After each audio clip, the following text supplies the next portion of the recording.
La estrategia, a fin de todos estar interconectados, la propuesta que traíamos era hacer el repaso de cada uno de los puntos precedentes. En cada punto vamos a hacer una pequeña pausa a fin de que todos ustedes puedan confirmar si nos estamos siguiendo o si existe alguna consulta al respecto. La sesión del día de hoy trata sobre transporte y distribución. Es un tema muy interesante.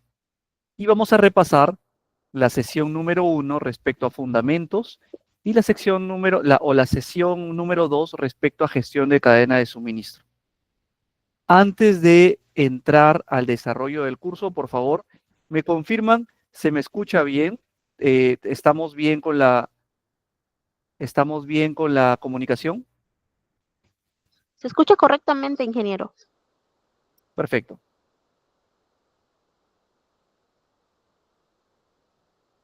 Ok. Vamos entonces al desarrollo, a hacer el recorrido de las sesiones, de las 2 sesiones anteriores. Habíamos hecho la introducción respecto a cuál es el concepto, la definición de cadena de suministro. Habíamos visto que este término cadena de suministro se acuña y entra en vigor alrededor de los años 90. Y bueno, ahora es un término muy difundido y de mucho uso en la industria. Sabemos ya todos que la gestión de cadena de suministro abarca la gestión logística, así como la gestión de aprovisionamiento, y en realidad abarca la cadena completa de todo el proceso industrial, desde las materias primas hasta la gestión del servicio al cliente. No necesariamente una misma empresa debe de abarcar todas las facetas de la gestión de cadena de suministro. Lo regular es que las compañías abarquen tramos de la gestión de cadena de suministro, y a los tramos o al tramo que adopte determinadas empresas se le va a denominar gestión logística. Y las gestiones logísticas de las empresas, habíamos visto que contemplan áreas como presupuesto logístico o gestión de presupuesto, adquisiciones y contrataciones, gestión de almacenes, gestión de inventario, distribución y logística inversa. Seguramente que algunos se preguntarán, profesor, pero ¿y por qué presupuesto dentro del área logística? Recordemos que en presupuesto hablamos de 2 tipos de presupuesto: presupuesto de operaciones y presupuesto de inversión. En el área logística, además, existe una subclasificación de presupuesto, que es un presupuesto operativo del tipo logístico. Habíamos visto que la logística o la cadena logística puede abarcar tantas fases como amplitud o como marco de acción desee tener la empresa en esta rama o en este rubro logístico.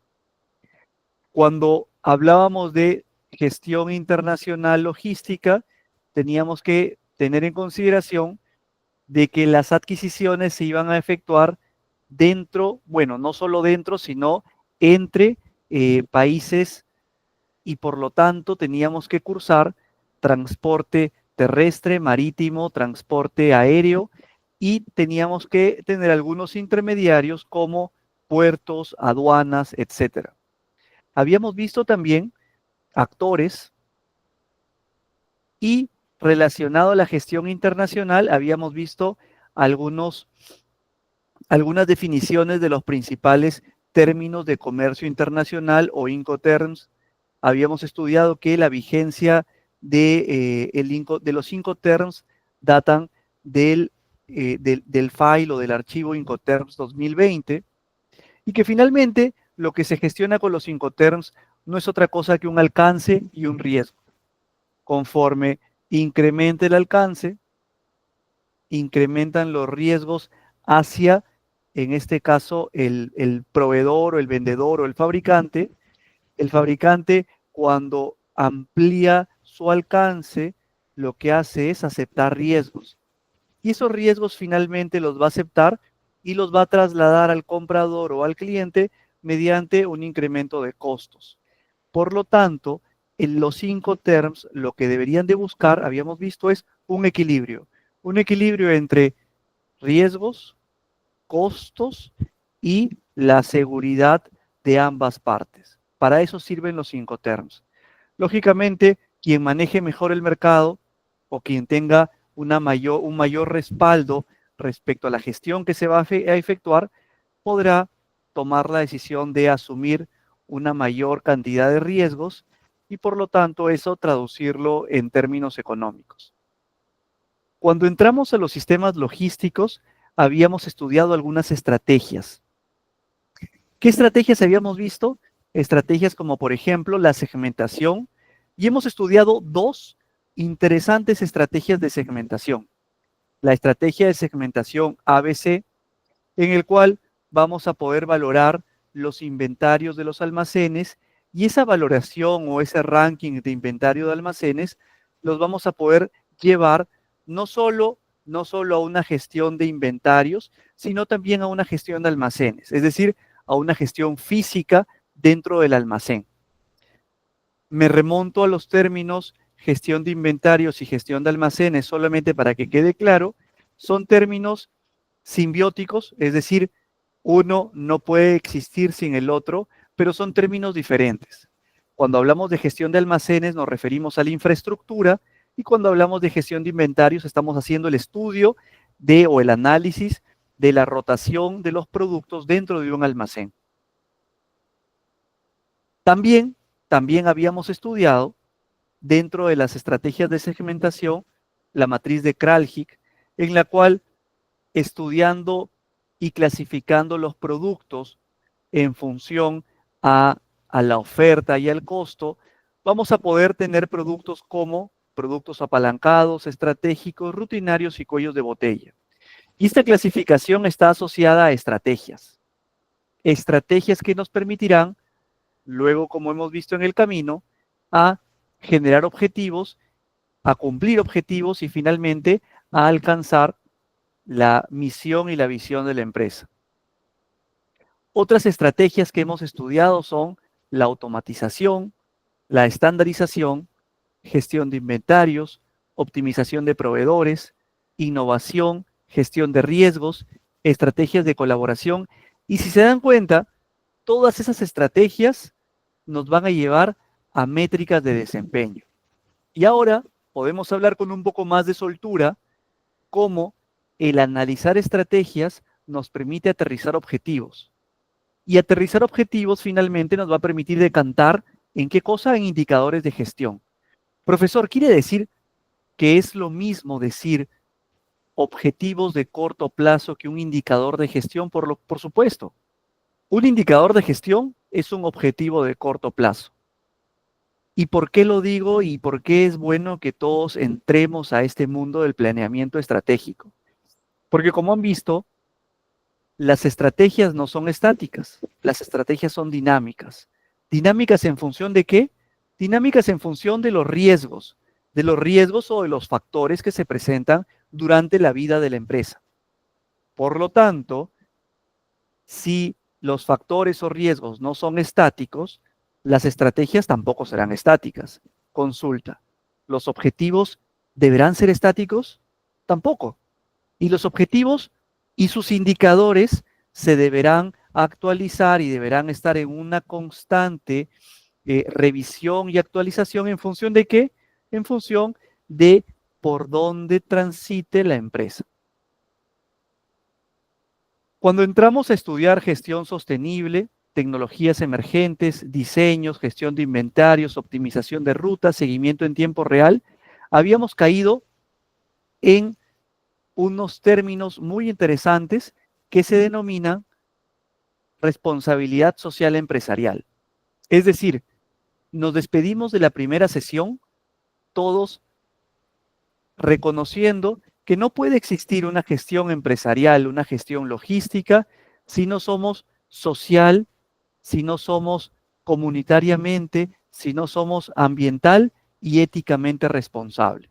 Es decir, nuestra gestión integral debe de hacer crecer no solamente hacia adentro a la empresa, sino también debe hacer crecer a la comunidad, debe mejorar mi ambiente y debe de desarrollarse conforme a la ética empresarial, a la transparencia, al cumplimiento normativo, al cumplimiento de valores. ¿Cómo le llamamos a ello? Le llamamos cadena de suministro o gestión logística sostenible. Y no solo sostenible por el tema ambiental, sino hemos visto que sostenible también por el tema ético y el tema de responsabilidad social comunitaria.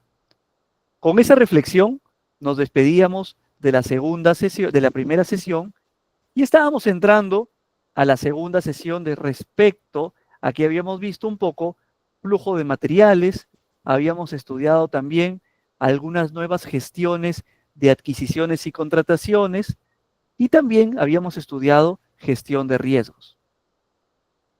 Recordando un poco, habíamos visto la importancia de evaluar y de efectuar el diseño de flujo de materiales, que no es otra cosa de evaluar cómo transitan los productos dentro de las empresas, dentro de la gestión de producción. Habíamos visto también en las clases anteriores la importancia de los ERPs. Habíamos estudiado que las adquisiciones se pueden manejar en un enfoque tradicional como en enfoques modernos. Y aquí me detengo un poco para explicarles algunos puntos. Seguramente que de la sesión anterior quedaron algunas dudas. Por ejemplo, la primera vez que yo estudié e implementé nuevas gestiones de adquisición, yo tenía una duda y seguro que si se las comparto podremos tener dudas, la duda en común. Y luego les comento cómo la aclaré. Seguramente que a ustedes se les va a venir a la mente, profesor, todas mis adquisiciones o todas mis gestiones de adquisición y contratación deben de migrar de la zona tradicional a la zona just in time o deben de migrar a la zona de PMI. ¿Cómo identifico qué migrar, cómo migrar, etcétera? Yo les doy un tip.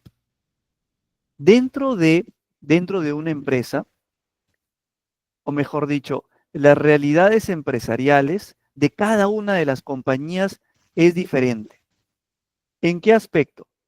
Cuando hablamos de realidades empresariales, nos referimos a ubicación geográfica, nos referimos al core de cada empresa, a la cercanía respecto a los proveedores, respecto a los clientes, etcétera. Es decir, no todas las empresas manejan la misma realidad. Por lo tanto, ese es el primer punto a valorar antes de tomar una decisión respecto, perdón, a qué estrategias por encima de la gestión de adquisiciones tradicionales podemos implementar.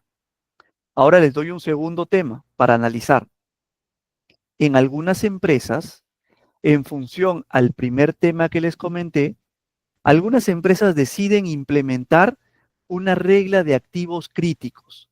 Es decir, activos críticos son aquellos activos o aquellos productos, materiales, repuestos, etcétera, que sí o sí, por decisión de política de la empresa, deben permanecer en un número determinado de inventario en el almacén. Es más, dependiendo de las políticas de las empresas, a determinados productos, repuestos, materiales considerados como críticos, se les identifica un código de reposición.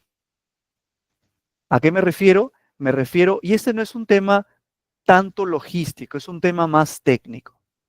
A nivel técnico, las áreas de ingeniería de mantenimiento, ingeniería de procesos a nivel gerencial, se toma esta decisión conforme a las políticas de la empresa y se identifica un listado de equipos, materiales, repuestos críticos. Y este listado con un número de reposición ingresa a nuestro almacén y esos equipos, por ejemplo, sí o sí ameritan un tratamiento tradicional, donde incluso la cifra de reordenamiento o el código mínimo de stock es un tema mandatorio para cumplimiento logístico. Es decir, si en nuestra empresa hay esa política, sobre esos productos no podríamos aplicar las estrategias que estamos conversando. Pero ¿sobre qué productos podríamos aplicar las estrategias? Recuerden, hemos estudiado dos tipos de segmentación. Hemos estudiado segmentación tipo ABC y segmentación tipo Kraljic.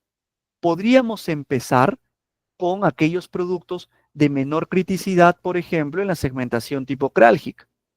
Y con esos productos empezar a gestionar las estrategias que estamos estudiando, o las estrategias BMI o las estrategias JAT. Lo importante está en que la decisión que tomemos sea una decisión avalada por la administración y que se encuentre dentro de las políticas de la empresa.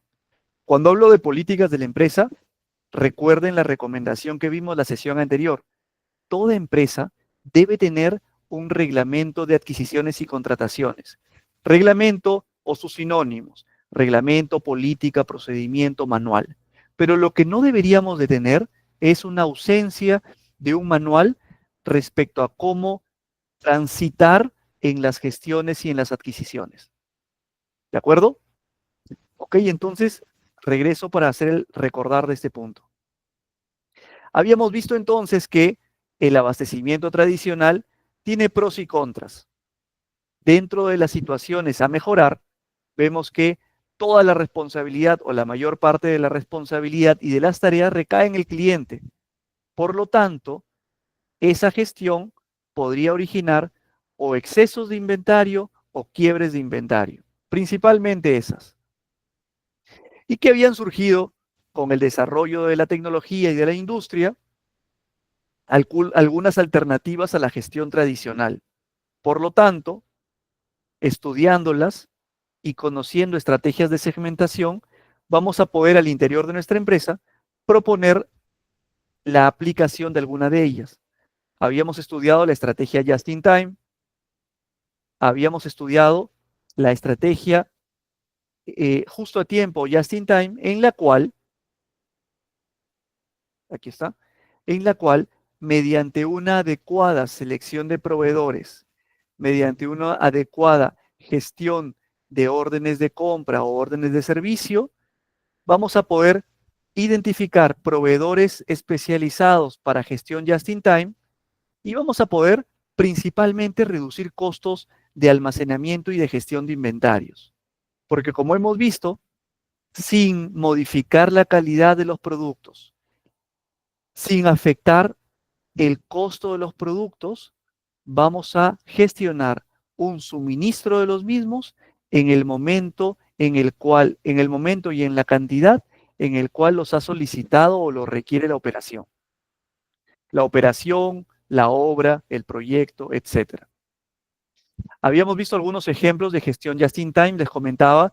Por ejemplo, la gestión just in time se usa mucho en minería, se usa mucho en hidrocarburos, se usa mucho en aquellas industrias donde es oneroso o es complejo el almacenamiento de grandes volúmenes de productos por los costos no solo los costos de inventario, sino los costos de almacenamiento, preservación y custodia. Recuerden, todo almacén tiene costos. ¿Qué tipo de costos? Costos operativos logísticos. ¿Cuáles son? Almacenamiento, preservación y custodia. Recuerden que cuando gestionamos logística, tenemos que pensar no solo en nuestra industria, sino también en la logística de cualquier tipo de industria. Por ejemplo, si en mi sector o en el sector logístico en el cual yo laboro, necesito determinadas características de almacenamiento, por lo tanto, determinada infraestructura y determinadas condiciones para gestión de inventarios, tengo que ponerme en la figura que esos costos de gestionarlos y reducirlos mediante una gestión just in time, lo que estoy haciendo finalmente es, en el mediano y corto plazo, ahorrarle dinero a mi empresa. La otra técnica que habíamos estudiado era la técnica BMI, que es un sistema de reabastecimiento en la cadena de suministro en el cual, a diferencia del just in time, en el BMI, el cliente pone a disposición del proveedor BMI toda la información de la empresa. ¿Para qué? Para que el proveedor BMI, a raíz de esa información, pueda él gestionar reposiciones, reabastecimientos, suministros, identificación de volúmenes, cantidades, etcétera. El cliente se dedica de lleno a su core business, a su trabajo esencial, y el proveedor gestiona todo lo que está tras el escenario respecto a que el cliente no se encuentre nunca en una situación de rotura de stock. Bueno, al igual que en el sistema Just in Time, ¿qué se necesita? Se necesita alianzas o se necesita contratos o relaciones de mediano a largo plazo. Los fabricantes son los responsables de mantener los niveles de inventario. Vamos a optimizar la gestión de cadena de suministro. Vamos a reducir gestiones en el cliente, y esa reducción le va a permitir enfocar esos recursos en otros puntos focales de la empresa. También habíamos estudiado la clase de la sesión anterior una técnica conocida como el modelo de Wilson o el lote óptimo de compra, mediante el cual podíamos identificar cuál es el volumen ideal de adquisición de determinados productos en función de parámetros conocidos.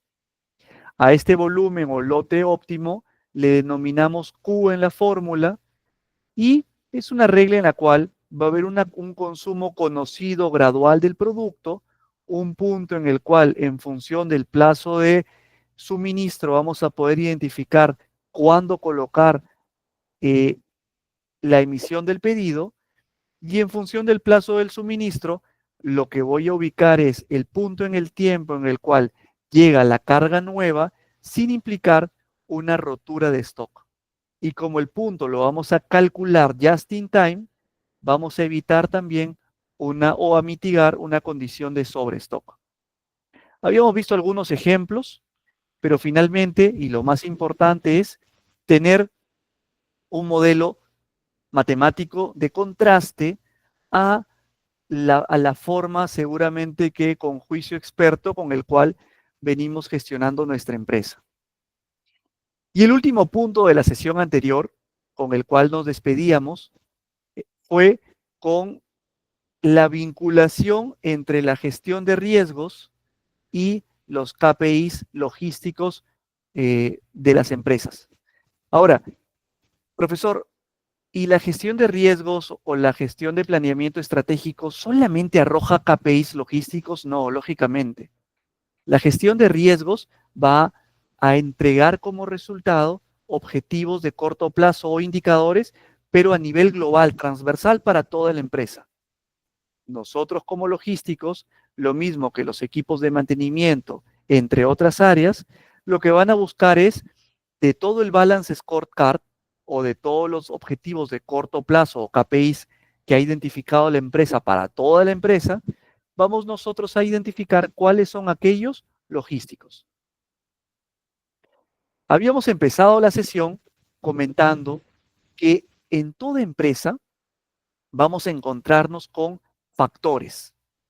En alguna literatura la van a encontrar como factores, en otra literatura la encontrarán como situaciones y en otra literatura como riesgos. Es lo mismo. ¿Por qué? Porque habíamos visto que riesgo es toda probabilidad de ocurrencia de un hecho por un impacto. Por lo tanto, estos factores también van a tener una probabilidad de ocurrencia por un impacto. ¿Qué vamos a medir acá? Vamos a medir cuando el impacto es positivo y cuando el impacto es negativo. Cuando el impacto es positivo, va a tener un nombre dependiendo si los factores o los riesgos se encuentran dentro de la empresa o afuera de la empresa. Habíamos estudiado que si estos riesgos se encuentran dentro de la empresa, les vamos a denominar fortalezas si son positivos o debilidades si son negativos. Y cuando son externos, vamos a denominarles oportunidades y amenazas. Muchas veces, seguro que ustedes han escuchado de manera equivocada, ¿cuáles son las oportunidades internas de la empresa? Ya ustedes hoy están en condiciones de levantar el banderín y decir no se denominan oportunidades internas, sino fortalezas. Y lo mismo, cuando se trata de temas internos o temas externos, conocerán el nombre correcto para cada situación. Cuando estudiábamos ayer las herramientas para identificar o mapear factores externos, habíamos estudiado la herramienta Pestel. Esta herramienta Pestel nos llevaba por escenarios de análisis de factores o de riesgos políticos, económicos, sociales, tecnológicos, ecológicos, legales. Si hacemos una pequeña pausa en este punto, todos nosotros podremos darnos cuenta que los factores no son estáticos. La política no es estática, la economía no es estática, los factores sociales tampoco, lo mismo que los tecnológicos, los ecológicos y los legales. Por lo tanto, es necesario que dentro de la empresa tener un área de planeamiento estratégico que esté conformada por representantes de las diversas áreas de la empresa. O en su defecto, si la empresa tiene un poco más de capacidad de recursos, que este equipo de planeamiento estratégico interactúe con las otras áreas de la empresa, de forma que tengamos un feedback continuo cada vez que las áreas de la empresa identifiquen temas políticos, económicos, sociales, tecnológicos, ecológicos o legales que afecten de manera positiva o negativa el curso de la empresa. Imagínense una empresa con planeamiento estratégico, con indicadores definidos que vean riesgos nuevos transitar y no generen el feedback correspondiente para poder evaluar si los indicadores que tengo hoy en curso me sirven o no. Probablemente, si las situaciones son muy cambiantes o drásticamente cambiantes, los indicadores que haya tenido resultado antes de esa situación cambiante se encuentren desactualizados y obsoletos. Y de nada servirá continuar monitoreando indicadores o monitoreando KPIs que no tengan ninguna relevancia. ¿Por qué? O mínima relevancia. ¿Por qué? Porque el escenario o la foto en la cual identifiqué determinados KPIs ya no existe el día de hoy. Habíamos visto algunos ejemplos de factores externos, cambios de gobierno, normativas, acuerdos, legislación, política, gobierno, tasas de empleo, crecimiento económico, tasas de cambio, moneda, demografía, estilos de vida, tendencias, niveles educativos, tecnología, inteligencia artificial, software, cambios climáticos, cultura, riesgos naturales, cambios legislativos, etc. ¿Cómo se llama la matriz que recoge todos los factores externos? Se llama matriz F, MEFE. Es la matriz de evaluación de factores externos. Para el caso interno es un símil, muy parecido. Va a haber una regla de selección o de identificación de factores internos. La regla se llama AMOFIT con H entre la F y la I. Vamos a transitar por qué situaciones de la administración y gerencia interna de la empresa están constituyendo un riesgo a la empresa. Lo mismo, marketing, operaciones y logística, nuestra área, finanzas y contabilidad, recursos humanos, TI, tecnología. Vamos a identificar qué situaciones de cada uno de estos temas está constituyendo una fortaleza o una debilidad. Por ejemplo, una fortaleza podría ser el buen clima laboral. Una debilidad podría ser, por ejemplo, el tema de la rotación de personal. Una debilidad podría ser el tema de el dominio de determinados mercados, etcétera, a nivel de personal. Recuerden, cuando hacemos análisis interno, estamos hablando de temas controlables. Cuando hacemos análisis externo, son situaciones no controlables. Finalmente, habíamos visto que no nos quedábamos solamente en estudiar factores, sino que esos factores externos e internos los llevábamos a una matriz donde nuestro resultado iban a ser determinar estrategias. ¿Estrategias para qué? Estrategias para sacar lo mejor de las situaciones positivas, como esta zona. Comparto con mouse. Estrategias para sacar lo mejor de las zonas positivas y estrategias para gestionar de la misma forma las zonas negativas, ¿de acuerdo? Estrategias para las zonas FO, estrategias para las zonas DA. Profesor, ¿y las zonas DO y FA? Es una gran pregunta. Las zonas DO y FA son zonas de equilibrio, es decir, son zonas que también deben ser gestionadas, pero nuestro enfoque fuerte, nuestro enfoque contundente va a ser hacia las zonas positivas y hacia las zonas negativas. Eso sin perjuicio de que las otras dos áreas también deban de evaluarse y determinar estrategias. Consulta, ¿hasta aquí hay alguna inquietud, alguna duda? ¿Estamos a buen ritmo en este repaso? Perfecto. Listo, entonces continúo para poder salir del repaso y entrar a la sesión 3.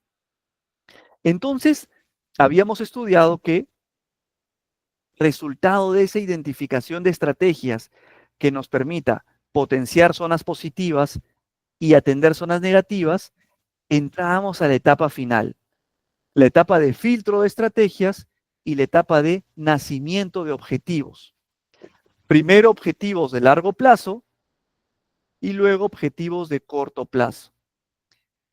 Aquí hay un punto que es importante que todos lo conozcamos.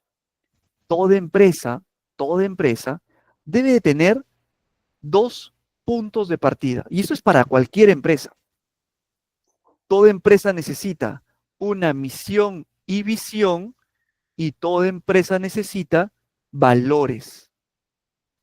Profesor, ¿pero qué tiene que ver la misión, la visión y los valores con la logística? Lo tiene que ver todo. ¿Por qué?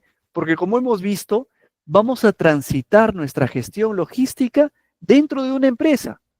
Y la gestión logística la vamos a efectuar hacia el norte de la empresa. ¿Se imaginan una empresa que no tenga norte? ¿Y cómo se llama el norte de la empresa? El norte de la empresa de largo plazo se llama visión con V. Y el norte de la empresa de corto plazo se llama misión. Cuando estudiamos objetivos de largo plazo, los estamos alineando a la visión de la empresa.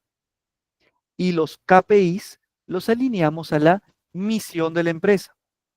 Y cuando estudiamos estrategias, las alineamos a los valores de la empresa. Ahora toma sentido cuando conversábamos respecto a la responsabilidad social, comunitaria, ética y ambiental. ¿Por qué ética? Porque toda empresa tiene un marco de valores.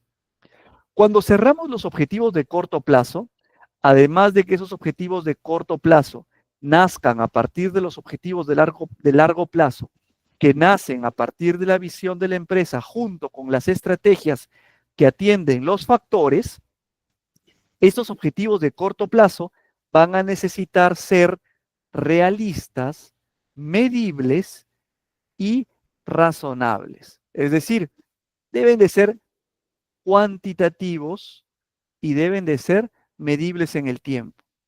Cuando hablamos de cuantitativos, no estamos hablando de otra cosa que nos permita identificar números, porcentajes, métricas, entre otros, en el tiempo. ¿Cómo se denomina a ello, a esas métricas? En lenguaje de gestión, KPIs. Y así habíamos estudiado cómo nacen los diferentes KPIs de la empresa. KPIs financieros, KPIs contables, KPIs logísticos, KPIs de mantenimiento, KPIs de gestión. Todos nacen del planeamiento estratégico. Ahora tenemos claro que los KPIs, si bien los podemos copiar de mis vecinos o los puedo sacar de un libro, no necesariamente esos KPIs van a tener el efecto que nosotros deseamos para nuestra empresa. ¿Y cuál es ese efecto, profesor? El efecto que todo profesional busca dentro de su empresa al seguir un KPI es que la empresa persista y crezca en el tiempo, es decir, que la empresa alcance la visión de su empresa. Por lo tanto, si yo en mi empresa copio los KPIs de un libro o si yo en mi empresa copio los KPIs del vecino, a no ser que el vecino tenga la misma visión que mi empresa, probablemente esté yendo hacia un norte que no está alineado al norte de la visión de mi empresa. Sobre este último punto, por favor, con el cual cerramos esta etapa de repaso, ¿me dejo entender? ¿Está clara esa última explicación?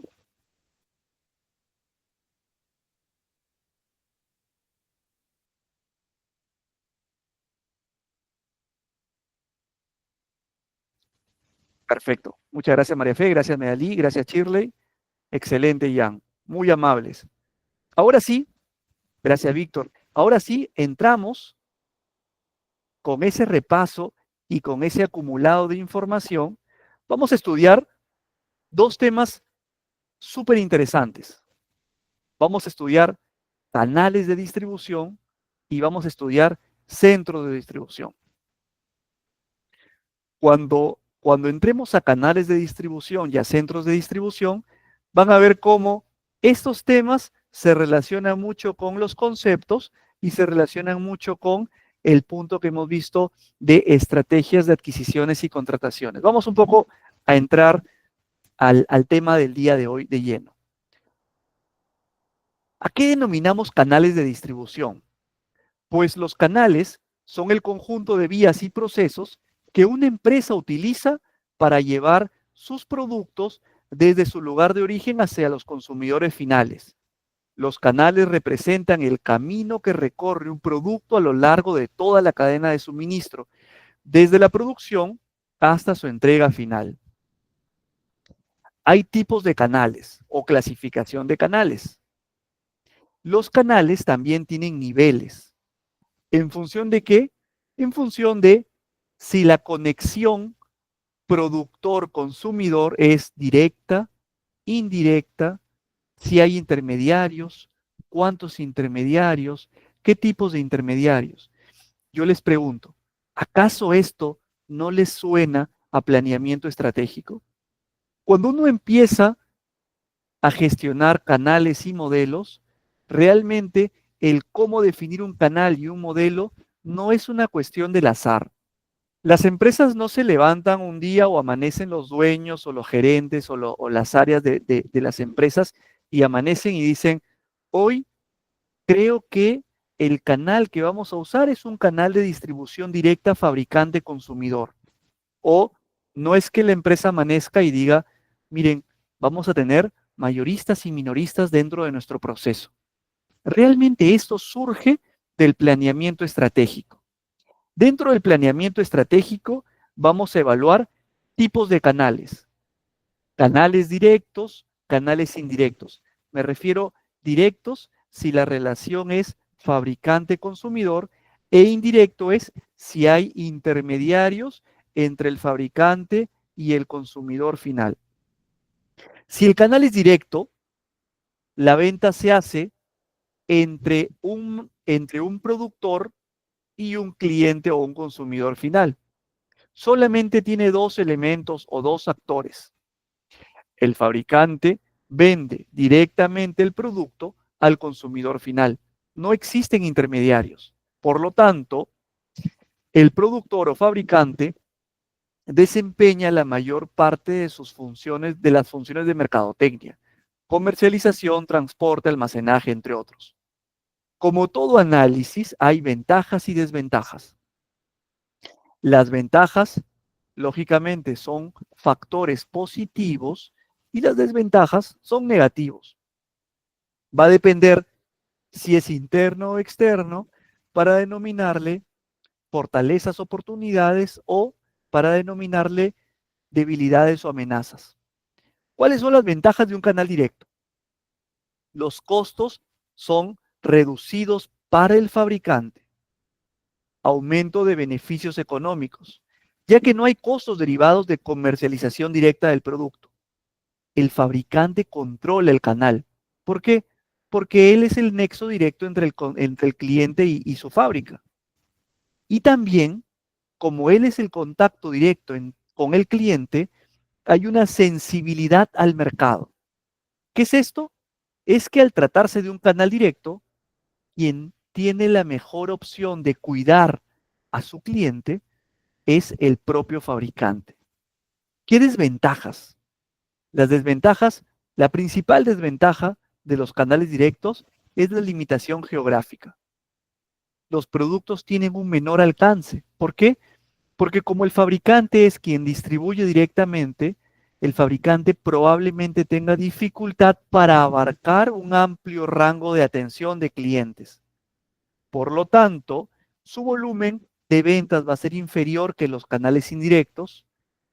Los costos administrativos podrían crecer porque se requieren más personal, más recursos propios del fabricante. En el canal indirecto, como se imaginarán, las empresas cuentan con intermediarios. ¿Cuántos intermediarios? Depende del análisis de cada empresa. Por lo tanto, los canales indirectos pueden ser cortos, largos y dobles.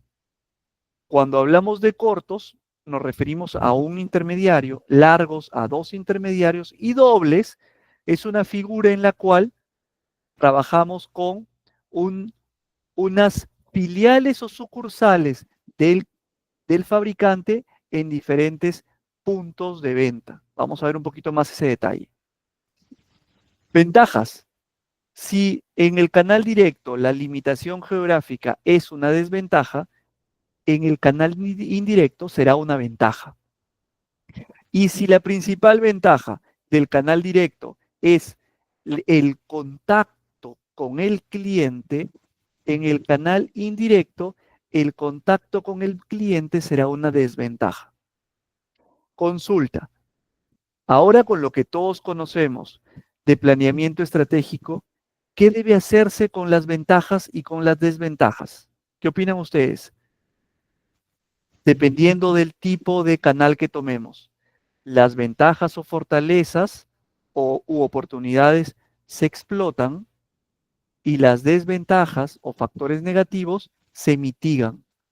Entonces, ahora ya sabemos que dependiendo del análisis de planeamiento estratégico que efectuemos en nuestra gestión logística, vamos a poder tomar determinadas decisiones, siempre con un enfoque de estrategia, de objetivos, de indicadores y una estrategia de situaciones dinámicas. Dentro de los canales indirectos teníamos largo y doble, corto, largo y doble. Corto es el canal donde solamente ingresa un intermediario. ¿Qué intermediario es en el canal corto? Es un intermediario, puede ser minorista o mayorista, pero solo uno. En el canal largo intervienen los dos, intervienen los mayoristas y los minoristas. En el canal doble es una particularidad el canal doble. ¿Por qué? Porque es una modalidad de comercialización similar al canal largo, pero el que interviene es un agente exclusivo del propio fabricante, denominadas franquicias o agencias. ¿De acuerdo? Mientras que en la modalidad largo y corto es un tercero, no necesariamente un representante o una filial del fabricante. Como les había adelantado, estos canales de distribución ameritan un diseño. El diseño no es un tema que se nos ocurra o no es un tema que nazca de un momento a otro.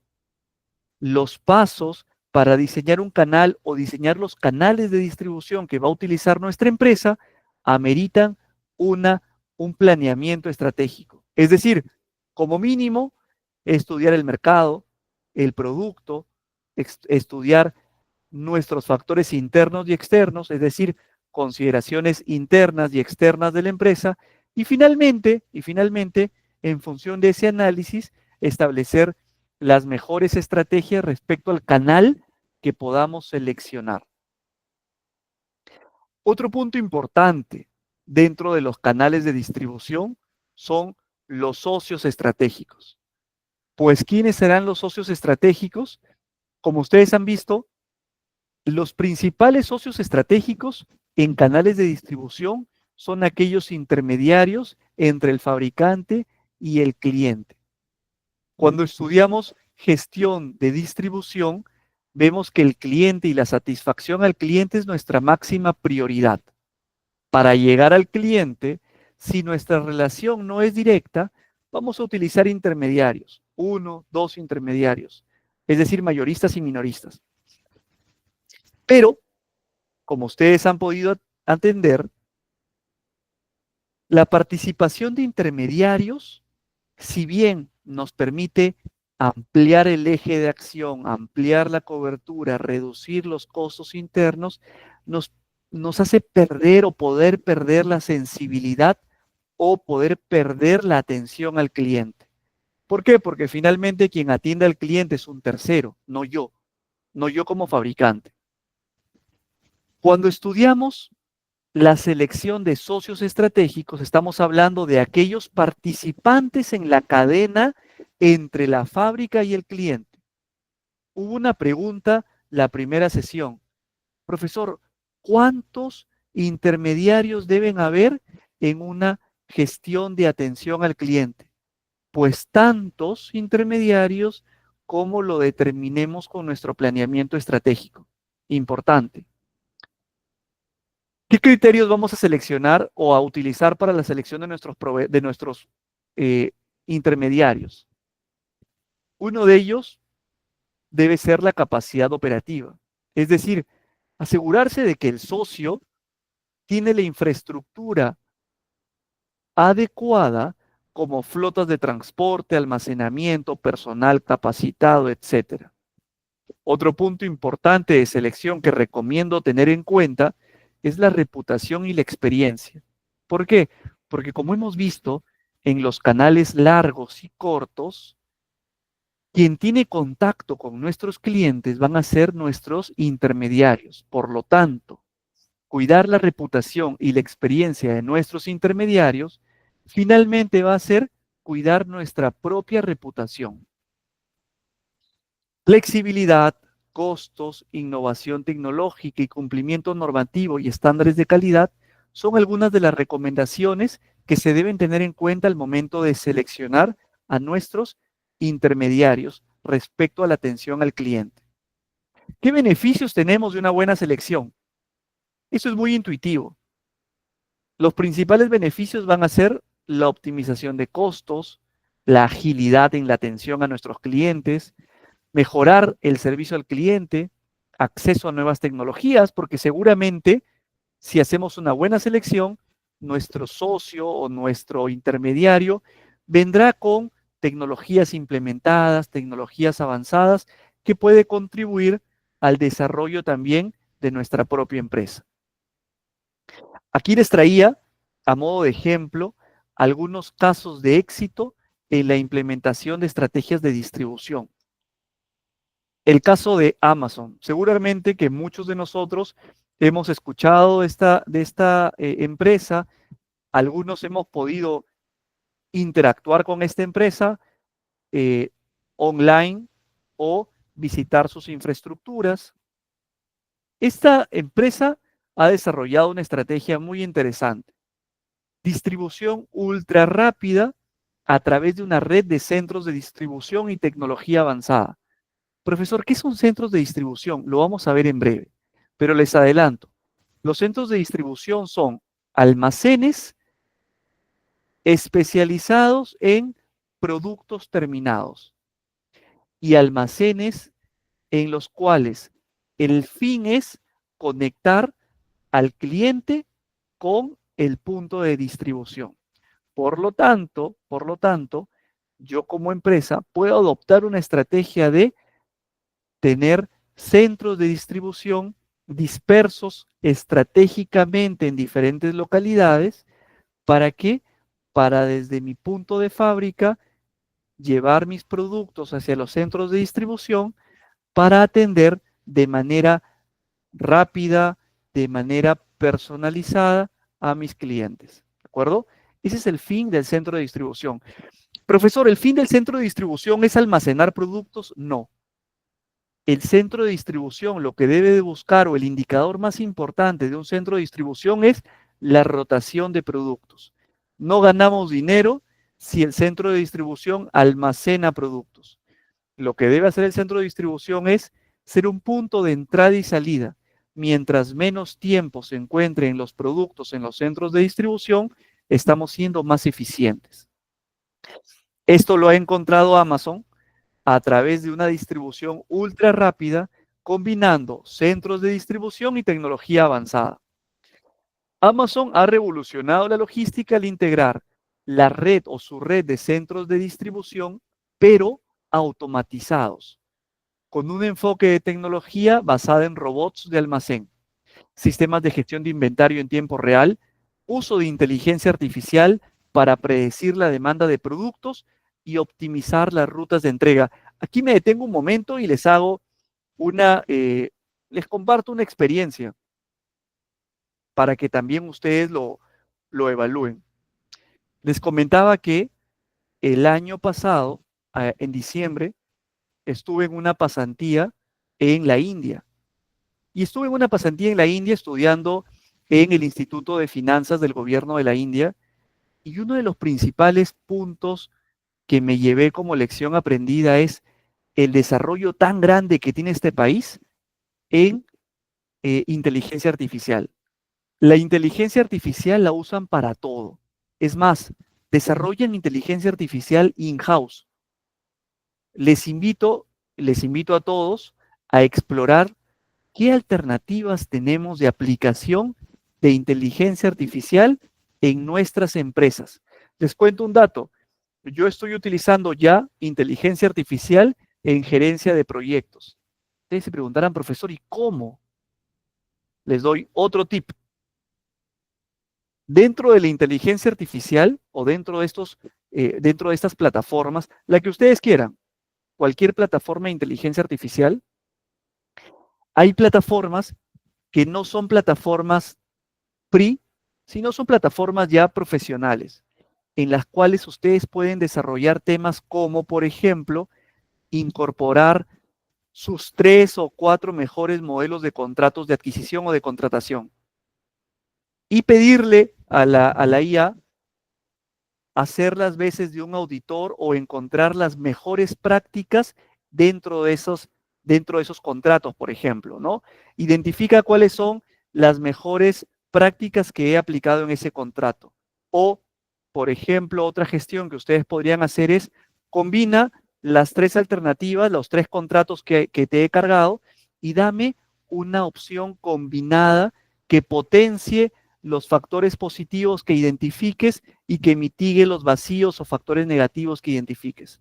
De esta forma, vamos a ir viendo que poco a poco, mediante pasos relativamente cortos, vamos a poder utilizar la inteligencia artificial e incorporar estas herramientas de tecnologías emergentes dentro de nuestra gestión logística, dentro de nuestra gestión contractual. Ahora, bien, lógicamente, una vez que tengamos ese producto, mi recomendación sería pasarlo por las áreas funcionales correspondientes, como por ejemplo las áreas legales, las áreas de contratos, para el filtro final y que se pueda hacer una herramienta que ustedes usen en sus actividades diarias.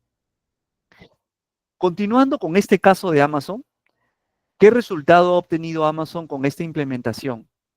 Ha reducido sus tiempos de entrega, ha logrado ofrecer opciones de entrega de un día o incluso de horas,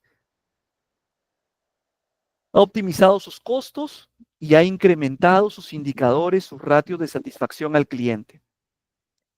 Hay otra empresa, Zara. Esta empresa Zara ha implementado una distribución eficiente mediante un modelo de cadena de suministro ágil y controlado verticalmente. Si ustedes se dan cuenta, esta empresa, a diferencia de la predecesora, esta empresa tiene presencia en diferentes partes del planeta. Su enfoque es otro. Su enfoque es presencia física en diversas áreas, pero también su enfoque es cercanía de mercado, rotación, reposición, entre otros. Profesor, ¿y de dónde nacen las estrategias que se aplican en las diferentes empresas que son casos de éxito? Nacen del planeamiento estratégico.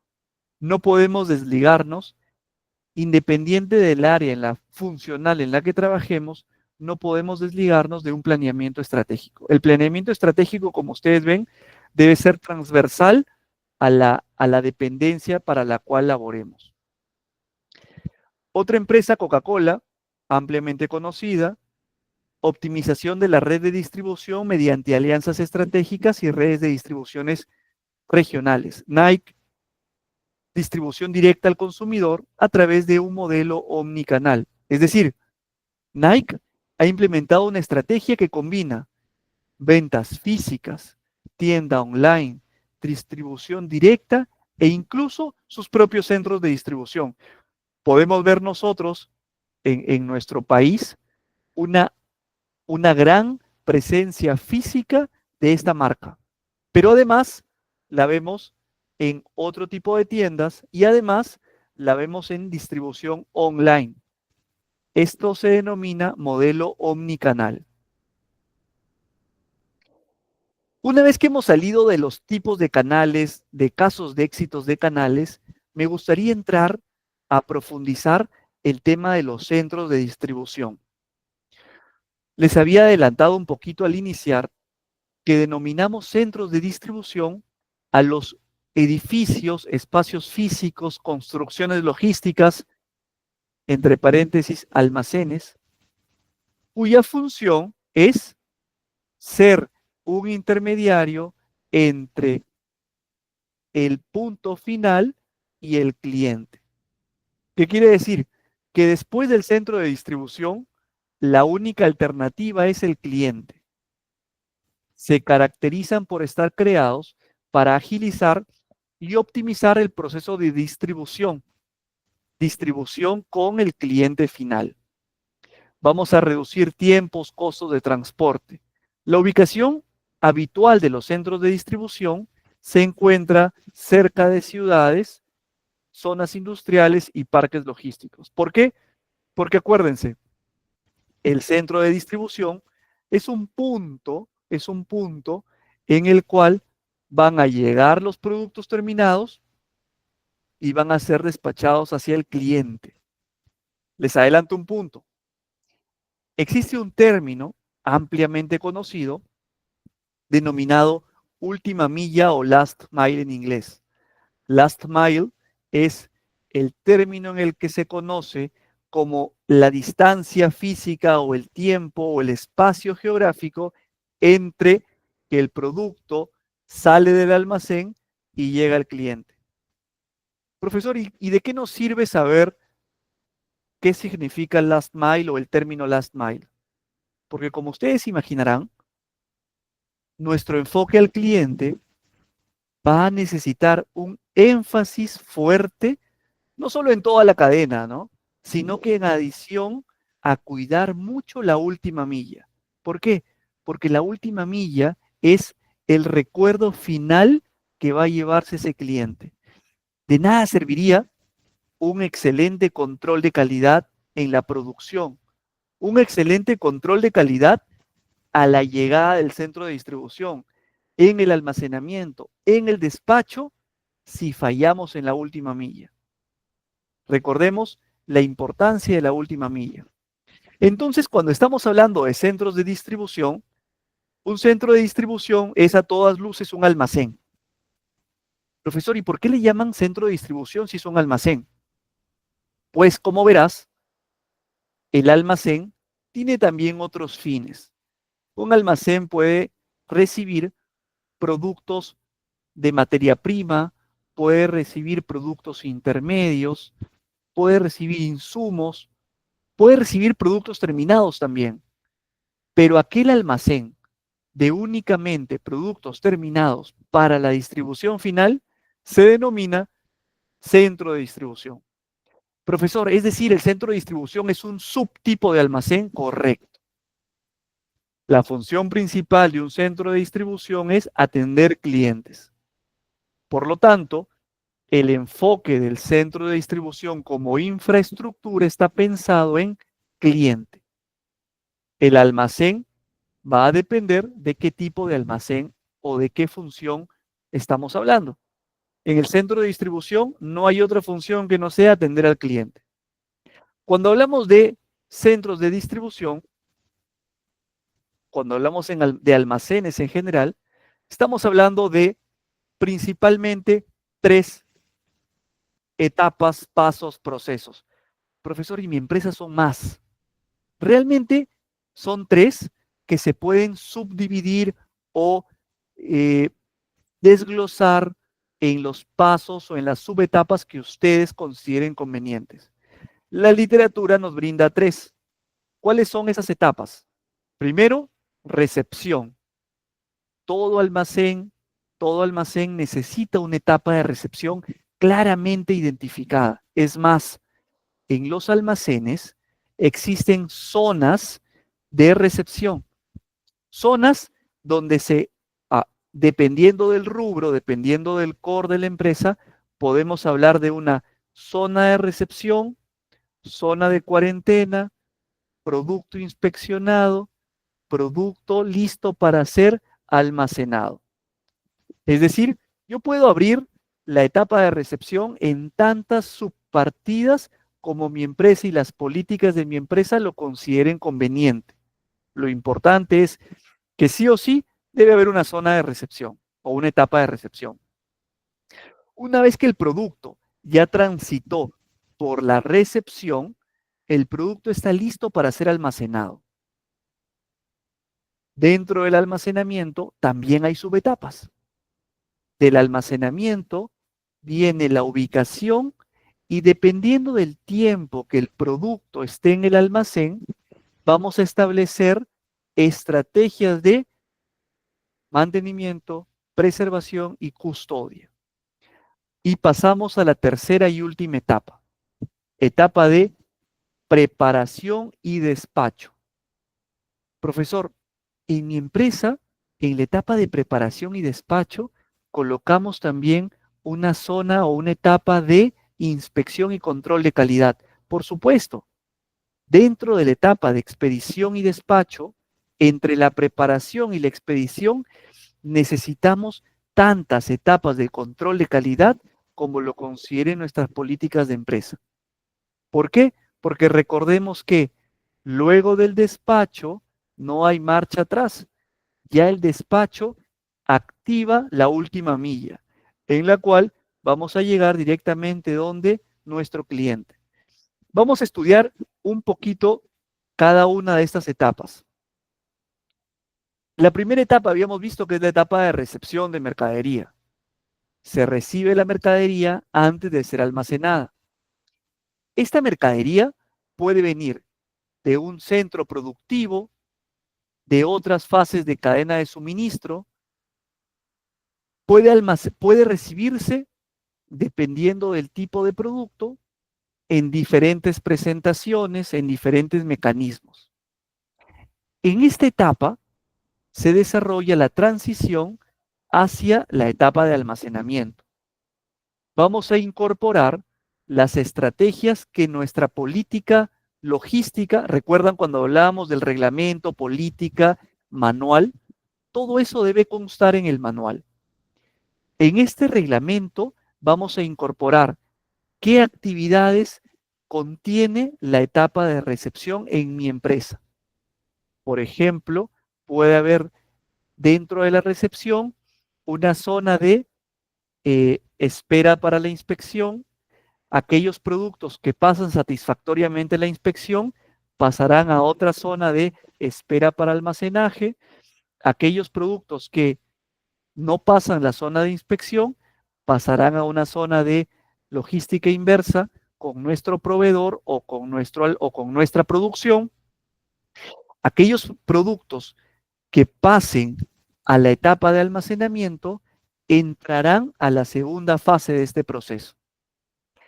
Cuando hablamos de centros de distribución, a diferencia de los almacenes convencionales, Los centros de distribución tienen una característica. Las fases de almacenamiento deben ser cortas y la mercancía debe ser expedida cuanto antes. Profesor, ¿y qué estrategia de despacho de mercancías o de almacenaje y despacho implemento en mi empresa? Va a depender del tipo de empresa, va a depender de la estrategia que implementes. ¿Qué estrategias hay? Hay estrategias como, por ejemplo, la estrategia FIFO, que es el primer producto que entra, es el primer producto que sale. Hay estrategias donde vamos a combinar las técnicas de entrada y salida dependiendo de temas como, por ejemplo, la caducidad de los productos o temas como, por ejemplo, las políticas de operación de la empresa. Entonces, para elegir qué sistema, vamos a necesitar primero estudiar la conducta de almacenamiento y despacho que queremos tener en nuestra empresa. Profesor, ¿quiere decir usted que en esta etapa de almacenaje va a entrar en juego la clasificación ABC? Por ejemplo, en este caso, la clasificación ABC entraría justo en esta fase, en la fase de almacenaje de productos. Además, cuando estudiamos diseño de los almacenes, el diseño de los almacenes va a estar adecuado a la estrategia de almacenamiento de nuestros productos. Si es un centro de distribución, vamos a tener que haber elegido el sistema de almacenamiento en función de qué? De las necesidades específicas de la empresa, del tipo de productos, de la estrategia de ventas de nuestra empresa. Luego del almacenamiento, y en el almacenamiento no se olviden la importancia de la preservación y del mantenimiento. ¿Por qué? Porque el producto, mientras esté en el almacén, acuérdense que una vez que se almacena es porque ha pasado un control de calidad. Por lo tanto, esa calidad debe mantenerse en el tiempo. ¿Cómo se llama la estrategia dentro del almacén para mantener la calidad del producto en el tiempo? Se llama preservación y mantenimiento. Nuestra gestión no sería la mejor si el producto ingresa con un buen estándar de calidad y pierde el estándar de calidad dentro de nuestro almacén. ¿Por qué? Porque la pérdida, la merma, la pérdida económica se estaría gestando dentro de nuestra propia instalación. ¿De acuerdo? Ahora, salimos del almacén y entramos a la preparación de pedidos y expedición. Aquí lo que vamos a hacer es incorporar las etapas finales de control de calidad, incorporar las etapas de selección de productos, preparación de pedido y despacho.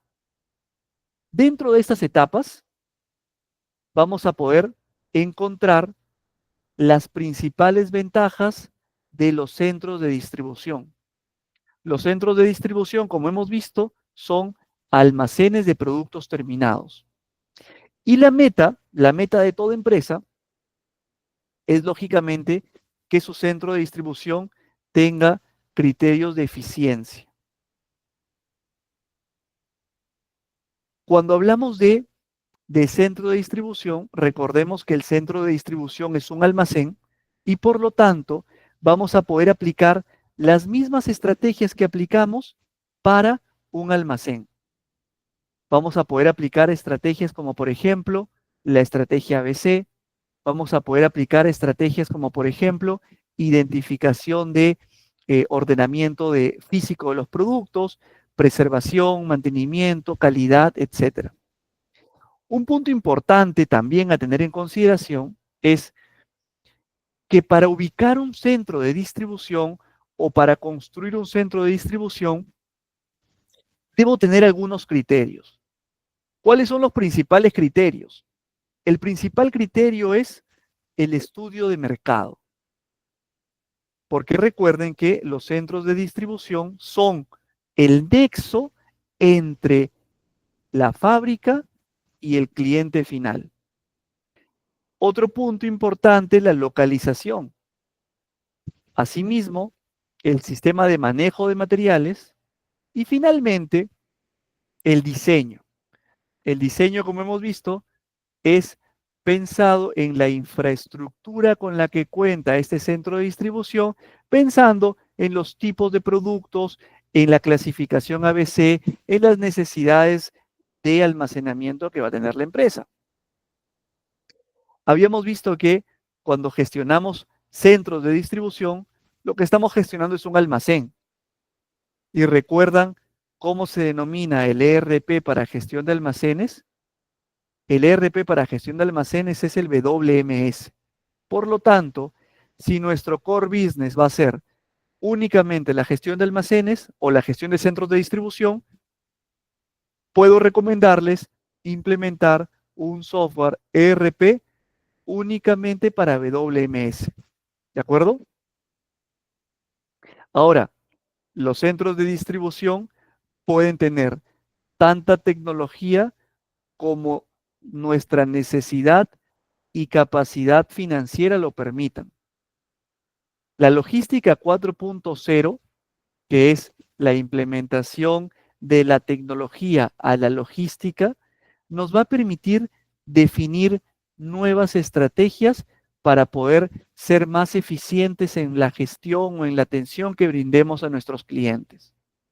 Es muy importante tener en cuenta que un centro de distribución con el plus de tecnología, en este caso con logística 4.0, va a permitir entregas más rápidas, precisas, competitivas, va a permitir visibilidad, transparencia, etcétera. Es decir, bajo el enfoque de atención al cliente, la aplicación de una logística 4.0 a un centro de distribución nos va a posicionar mejor en la mente del cliente. Este gráfico es muy interesante. Nos permite ver cómo el centro de distribución se mueve dentro de la cadena de suministro. Les comento. Los centros de distribución están acá abajo en color rojo. Los centros de distribución nos permite ser el portal entre la fábrica y los clientes. Pero además, el planeamiento estratégico nos va a permitir, ¿qué cosa? Nos va a permitir potenciar las ventas. Cuando tenemos campaña de potenciar ventas, el potenciar ventas se llama incrementar la demanda. Cuando incrementamos la demanda, tenemos una regla de acción-reacción. ¿A qué me refiero? Si resultado del planeamiento estratégico implementamos estrategias que incrementen la demanda, el incremento de la demanda va a requerir incrementar, lógicamente, la producción. Al incrementar la producción, se activa la logística en la etapa de aprovisionamiento porque voy a incrementar, ¿qué cosa? El aprovisionamiento hacia mis almacenes. Pero también, como va a crecer la manufactura para atender esa mayor demanda y ya tenemos el nuevo ciclo de aprovisionamiento en esa mayor medida, vamos a tener que incrementar la gestión de nuestros centros de distribución. ¿A qué se refiere este cuadro? Este cuadro se refiere a que toda la empresa, incluidos los centros de distribución, tienen que estar alineados al planeamiento estratégico de la empresa. De nada sirve, y ustedes lo pueden ver muy gráficamente, de nada serviría que el planeamiento estratégico se enfoque en incrementar las ventas si el área de compras para abastecimiento no va al mismo ritmo. ¿Por qué? Generaríamos una rotura de stock. Ahora, de nada serviría incrementar ventas, incrementar compras de abastecimientos, incrementar manufactura si los centros de distribución no están preparados para correr a ese ritmo.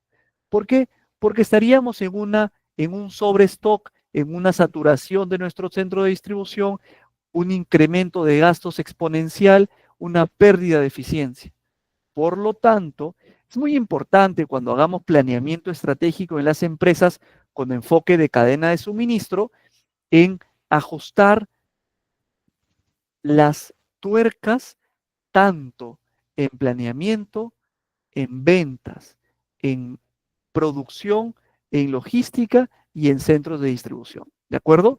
De modo que todo toda la máquina camine de manera sincronizada.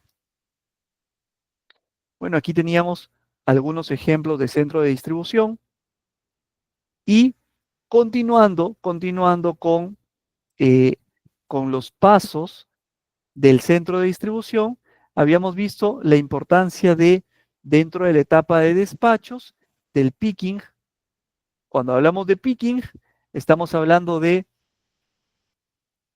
los productos están almacenados, necesito ir con mi orden de despacho, tomo el producto del centro de distribución y ese producto lo retiro para las etapas posteriores dentro de la etapa principal, que es preparación para el despacho.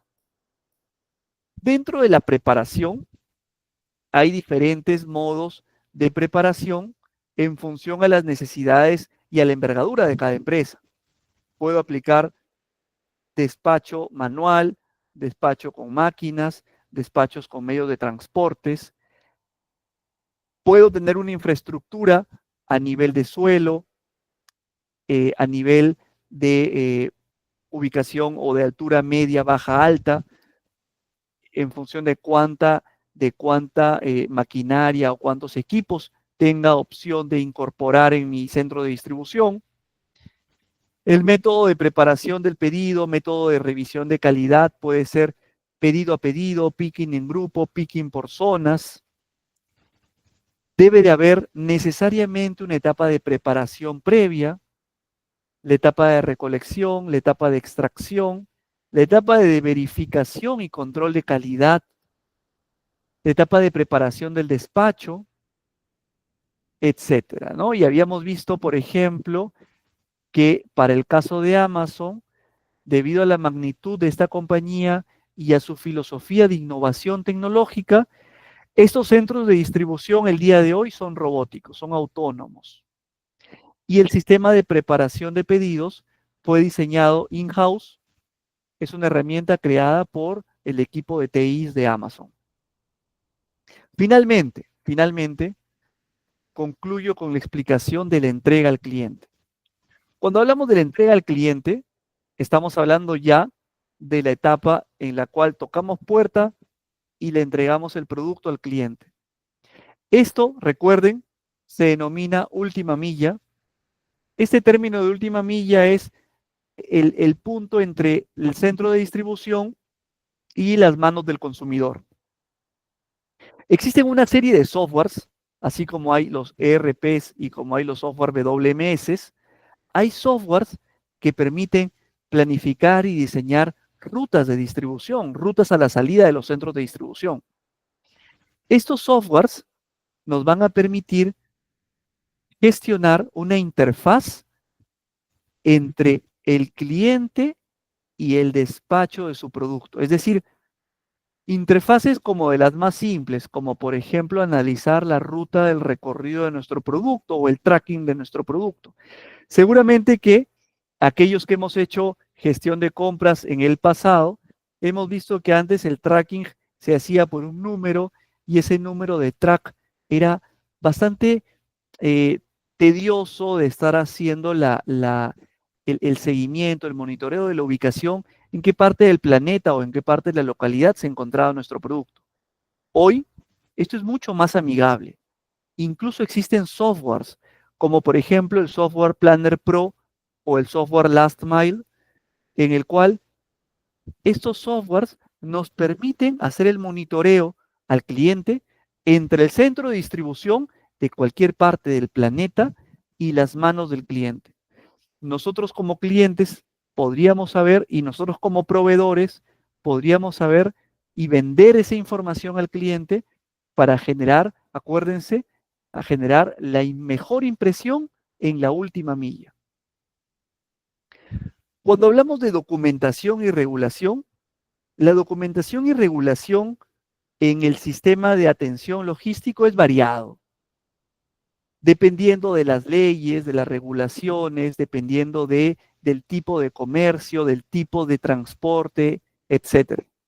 Pero los documentos típicos, los documentos necesarios, van a incluir una factura comercial, la lista de empaque que se genera en el centro de distribución, el certificado de origen y documentos de transporte y declaración aduanera.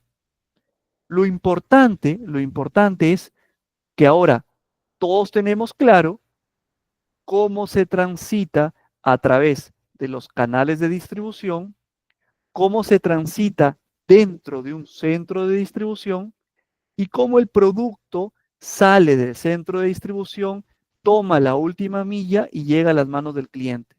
Sabemos que dependiendo del canal directo o indirecto y con cuántos intermediarios tiene el canal indirecto, vamos a poder establecer las diferentes estrategias para que en cualquiera de los escenarios que tomemos dentro de nuestro planeamiento estratégico, atendamos a nuestros clientes con la mejor estrategia de satisfacción al cliente. Por favor, me comentan si existe alguna duda, si hay alguna consulta.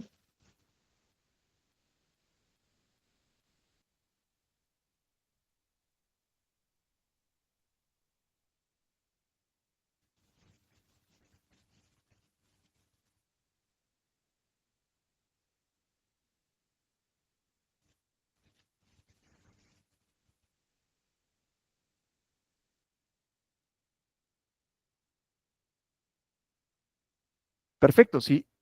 Si todo está claro, nuevamente les agradezco por su participación, les agradezco a todos por su tiempo, al equipo de Elévate Perú por la invitación a esta tercera sesión. Para mí, para mí es un agrado haber desarrollado esta tercera sesión con ustedes e invitarles a continuar con la próxima sesión la próxima semana. Gracias a usted, ingeniero Luis. Sí, si alguien tuviese alguna duda, alguna consulta adicional, la opción de que ustedes puedan encender su micrófono está activado.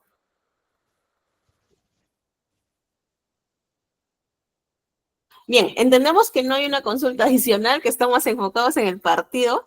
Entonces, nos estamos encontrando, ingeniero, en la próxima sesión. Muchísimas gracias nuevamente y nada, yo voy a compartir la asistencia mediante el grupo del WhatsApp, estimados profesionales. Muy amable, María. Muchas gracias por la invitación. Permiso. Gracias con todos. Buenas noches, ingeniero.